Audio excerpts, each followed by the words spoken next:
गंगापूर तालुक्यातील मुरमी येथील 17 वर्षीय मुलीच्या निर्घृण हत्याप्रकरणी वाळूज पोलिसांनी अवघ्या 4 तासात आरोपीचा शोध लावून आरोपीस जेरबंद केले आहे। या प्रकरणात नानासाहेब कडुबा मोरे राहणार मुरमी तालुका गंगापूर असे आरोपीचे नाव असून त्याला बोलेगाव येथून पहाटे 3:30च्या सुमारास ताब्यात घेण्यात आले।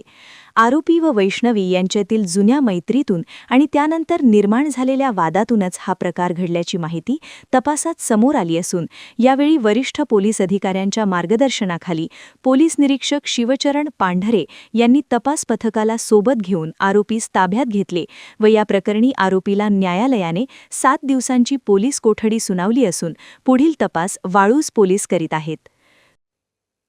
प्रतिनिधी रमेश नेटके, NTV न्यूज मराठी, गंगापूर, छत्रपती संभाजीनगर।